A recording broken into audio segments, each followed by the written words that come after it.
Dear students, wish you a very good morning. मैं सुरेंद्र कुमार इस channel पर उपस्थित हूं क्लास 10+2 की first poem my mother at 66 लेकर। माई मदर एट 66, जैसा कि इसके नाम से ही स्पष्ट है, माई मदर मेरी मां at the age of 66 means when she was 66 years old. This is a personal poem. यहां पर इस पोएम के पोइटेस हैं कमला दास। आइए उस कमला दास के बारे में थोड़ा सा हम जानें। कमला दास एक बहुत ही versatile, original and frank Malayalam poetess हैं। वो ओरिजिनल लिखती हैं, अपनी लाइफ से रिलेटेड लिखती हैं, जो हमारी सोसाइटी को सूट करती हुई उनके थीम्स और स्टोरीज होती हैं। कमला दास वर्सेटाइल हैं, मीन्स बहुमुखी प्रतिभा हैं। पोएम भी लिखती हैं, पोएम भी लिखी हैं उन्होंने, और उन्होंने राइटिंग्स भी लिखी हैं। वो अपनी राइटिंग्स में, उनकी राइटिंग्स में ओरिजिनलिटी होती है, ओरिजिनल राइटिंग्स वो लिखती हैं और बहुत ही फ्रैंकली वो लिखती हैं, जिसके लिए वो जानी जाती हैं। कमला दास एक मलयालम पोइटेस हैं, जिन्होंने ज्यादातर राइटिंग्स और पोएम्स मलयालम और इंग्लिश में ही लिखी हैं। वो केरल से संबंध रखती हैं, अर्थात केरल की रहने वाली थी। उन्होंने इंग्लिश में बहुत ही सुंदर राइटिंग्स और पोएम्स लिखी हैं।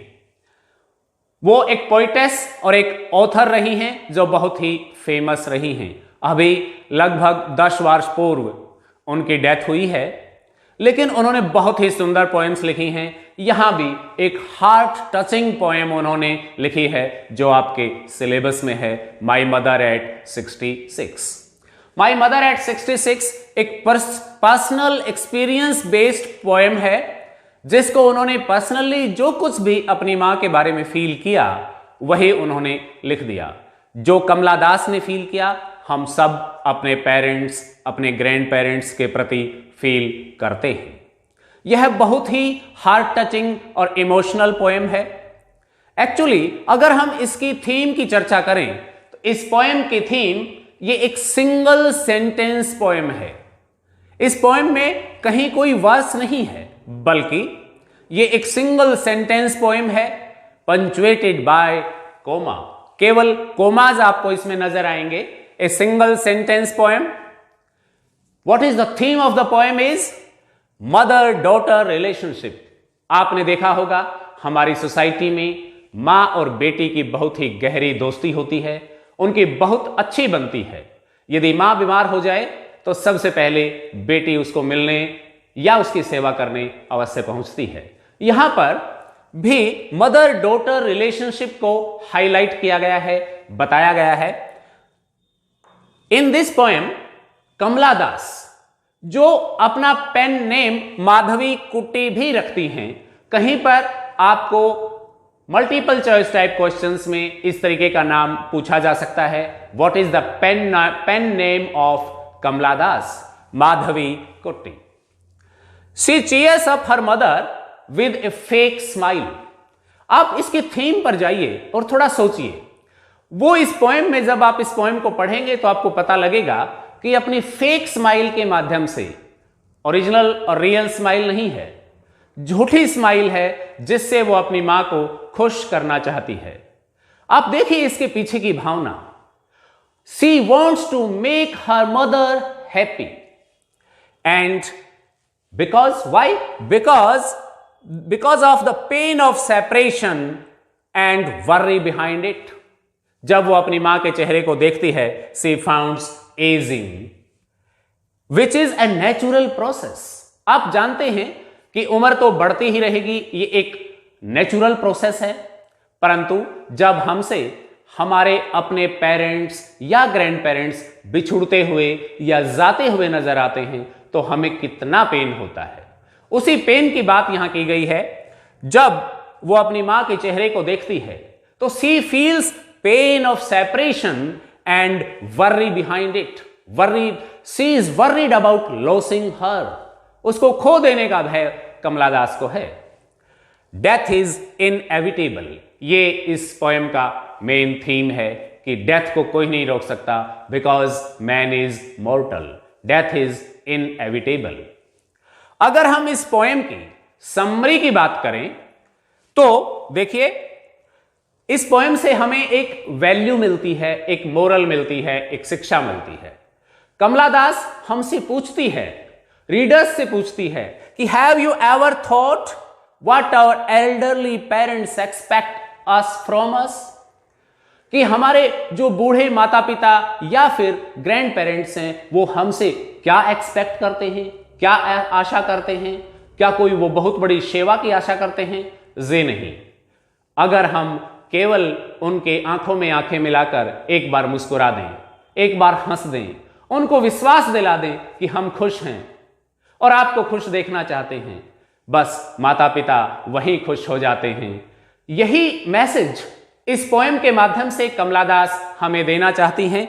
Have you ever thought what our elderly parents expect from us? Think it over and make it your habit.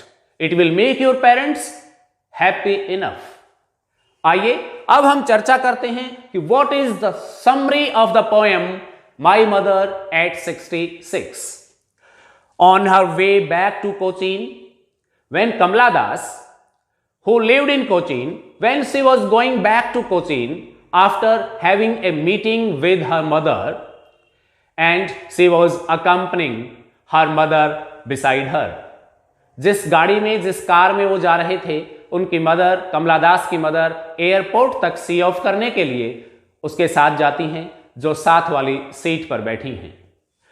On the way back to Cochin, Kamala Das saw her mother's face. वो अपनी मां का चेहरा देखती हैं और पाती हैं कि the face was pale, mouth was opened and the face was looking like a corpse, means looking like a dead body. It gives her pain. It gives her painful emotions and feelings. She was worried because of aging and decaying health and fear of losing her mother or fear of separation of her mother. Losing her soon, as her face was looking like a corpse, means like a dead body. इस poem की summary में हम आगे discuss करते हैं, in order to divert her mind. जब कमला दास अपनी mother के फेस को देखती है, उसको वो face pale, lifeless, like a corpse दिखाई देते हैं, जो उसे बहुत अधिक पेन देता है और पेन ऑफ सेपरेशन वो महसूस करती है। But in order to divert her mind from the negative thoughts, जो नेगेटिव थॉट्स ऑफ सेपरेशन उसके माइंड में आते हैं, उनसे वो अपने आप को मोड़ना चाहती है। इसके लिए सी लुक्स आउटसाइड, वो अपनी मदर की ओर ना देखकर विंडो के थ्रू या ग्लास पेन के थ्रू बाहर देखती है। And she looks young she sees young trees sprinting, पेड़ों को दौड़ते हुए देखती है, यंग प्लांट्स को देखती है, जो कि हैप्पीनेस का प्रतीक है। She sees young trees sprinting and children spilling out of their homes, और बच्चों को खेलने के लिए अपने घरों से निकलता हुआ देखती है। आपको पता है, हमें नेचर और बच्चों को देखना बहुत अच्छा लगता है, जिससे हमें खुशी मिलती है। इसलिए कमला दास अपने ब्रेन से नेगेटिव थॉट्स को कुछ समय के लिए बाहर करने के लिए, ताकि उसकी मदर इसको महसूस ना करे, वो गाड़ी से के शीशे से बाहर की ओर देखती है, जहां उसे यंग ट्रीज और मैरी एंड हैप्पी चिल्ड्रन दिखाई देते हैं, जिससे एकदम उसके दिमाग में नेगेटिव थॉट्स चले जाते हैं। In this way she sees a corpse like face of her mother and then children and young trees. In this poem, her mother's face symbolizes dullness, pessimism and inactivity, lifelessness. उसकी mother का face क्या symbolize करता है? Dullness, inactivity, pessimism, lifelessness. But on the other hand, the trees and children symbolize joy, energy optimism and zeal. यहां पर comparison किया गया है लाइफलेसनेस एंड लाइफफुलनेस के बीच में, इनएक्टिविटी एंड एक्टिविटी के बीच में, सैडनेस एंड हैप्पीनेस के बीच में, पैसिमिज्म एंड ऑप्टिमिज्म के बीच में। At as late winter's moon, फिर वो अपने मदर के फेस को कंपेयर करती है, being a poet, as late winter's moon, जिस प्रकार से एक लेट विंटर मून अपनी ब्यूटी को, अपनी चार्म को खो देता है, ठीक उसी प्रकार से her mother's face had lost its beauty, its charm and youth. उसके मां के चेहरे पर अब उसे वो सौंदर्य, वो ब्यूटी, वो चार्म, वो हैप्पीनेस और वो यूथ दिखाई नहीं देता जैसा कि पहले हुआ करता था। ये उसे बहुत ही ज्यादा पेन देता है। She thinks that she would not meet her again, और इसलिए वो सोच लेती है कि नेक्स्ट टाइम जब वो आएगी, perhaps she would not meet her mother again, शायद उसे अपनी मां की मृत्यु पर ही आना पड़े, शायद वो अपनी मां का चेहरा दोबारा से नहीं देख पाएगी। इस प्रकार से उसने अपनी मां के सेपरेशन के दुख को, उसके पेन को इस पोएम में डिस्क्राइब किया है। बट एट पार्टिंग, जब वो एयरपोर्ट पर डिपार्ट होते हैं, सी ऑफ जब उसकी मदर उसे करती है, तो at the time of parting she assures her mother, वो अपनी मां को विश्वास दिलाती है। हाउ, कैसे? वो विश्वास दिलाती है दैट ऑल इज वेल, कि सब ठीक है, नथिंग नेगेटिव विल हैपन, कुछ भी गलत नहीं होगा, थ्रू द फेक स्माइल, एक बनावटी मुस्कान के माध्यम से, एक बनावटी स्माइल देकर वो अपनी मां को अश्योर करती है that all is well. Fake smile and says, और कहती है से यू सून अम्मा, और उसके कहने में बहुत अधिक कॉन्फिडेंस है। यही तो हमारे पेरेंट्स, यही तो हमारे ग्रैंड पेरेंट्स हमसे सुनना चाहते हैं। फिर मिलेंगे, फिर मिलते हैं, हैप्पीनेस, जॉय। इस प्रकार से एक बहुत ही सुंदर पोएम जो हमें मोरल वैल्यूज देकर जाती है, जो हमें सिखाती है कि हमें किस प्रकार से खुश रहना चाहिए और किस प्रकार से हम अपने पेरेंट्स को खुश रख सकते हैं। This is all about this poem. यही समरी है इस पोएम की। आप इस समरी को नोट कीजिए, याद कीजिए, बार बार लिखिए, और आइए अब हम इस पोएम के बारे में कुछ और चीजें डिस्कस करते हैं। डियर स्टूडेंट्स, आइए अब हम चर्चा करते हैं इस पोएम में यूज किए गए पोएटिक डिवाइसेस की या फिगर्स ऑफ स्पीच की। फिगर ऑफ स्पीच और पोएटिक डिवाइस, कई बार एक छोटा question, short answer type question या एमसीक्यूज के रूप में इस तरीके का क्वेश्चन पूछा जा सकता है। इसलिए कुछ बेसिक पोएटिक डिवाइसेस हैं जो आपके यहां यूज किए गए हैं, उनके बारे में हम थोड़ी सी चर्चा अवश्य करें। जैसे इमेजरी। इमेजरी एक पोएटिक डिवाइस है जिसमें हम कुछ इमेजिन करते हैं, इमेजिनेशन में कुछ अच्छा सोचते हैं। For example trees sprinting. जब पोएटेस गाड़ी से बाहर देखती है तो उसे दौड़ते हुए, स्प्रिंटिंग मीन्स रनिंग, ट्रीज दिखाई देते हैं। ट्रीज स्प्रिंटिंग और चिल्ड्रन स्पिलिंग, बच्चे घरों से खिसकते हुए, खेलने के लिए चोरी छिपे खिसकते हुए दिखाई देते हैं, जो उसे खुशी देते हैं, जो उसके नेगेटिव थॉट्स को दूर कर देते हैं। यहां पर पोएटेस ने इमेजरी, एक पोएटिक डिवाइस है जिसका यूज किया गया है, इमेजिन किया है मैरी चिल्ड्रन को और ट्रीज स्प्रिंटिंग को। तो अगर ये दो, यहां पर ये दो फ्रेजेस, दो लाइंस आपको दे दी जाएं और पोएटिक डिवाइस पूछा जाए, तो इसमें पोएटिक डिवाइस जो यूज किया गया है वो है इमेजरी।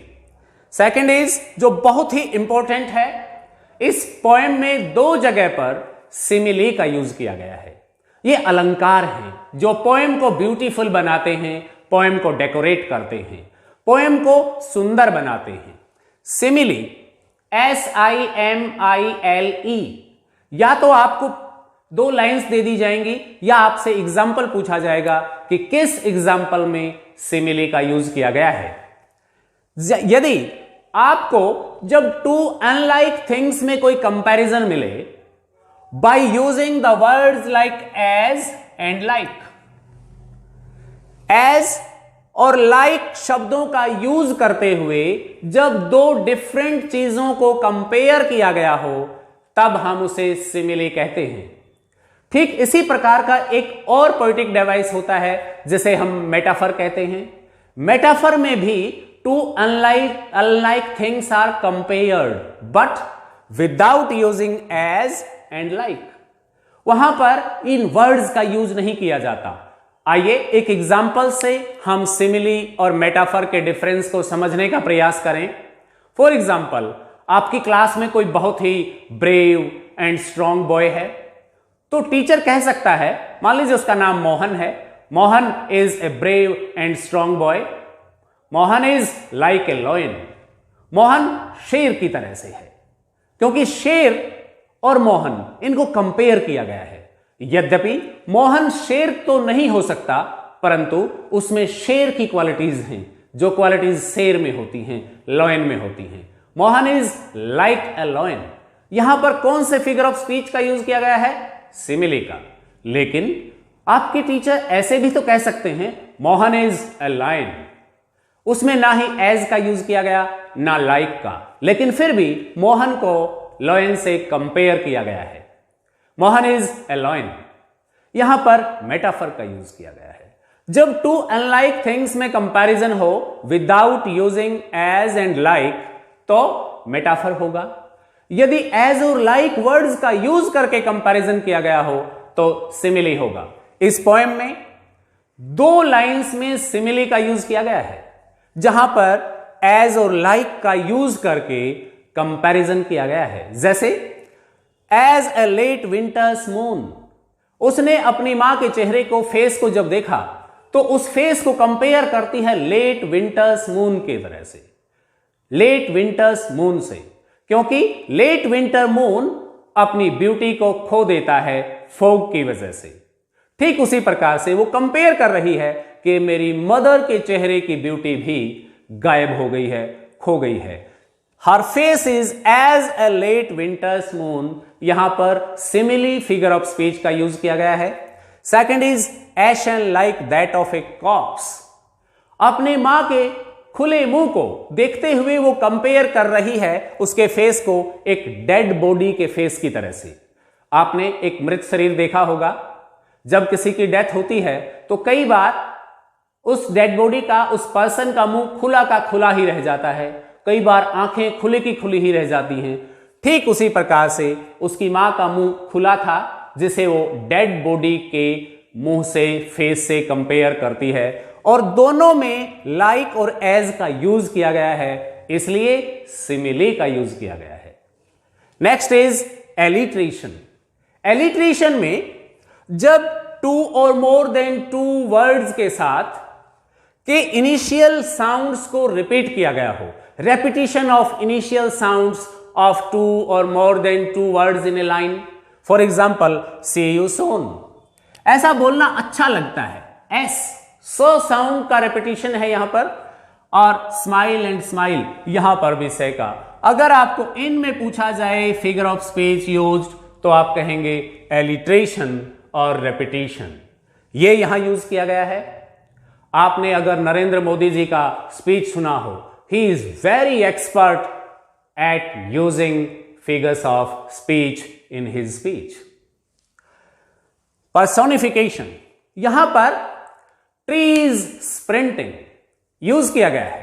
पर्सोनिफिकेशन में हम किसी लाइफलेस थिंग में कुछ उसको लाइव बना देते हैं, उसमें लाइफ डाल देते हैं और उसको लाइव थिंग्स की तरह से एक्सप्रेस करते हैं या दिखाते हैं। पर्सोनिफिकेशन का मतलब है पर्सन जैसा बना देना।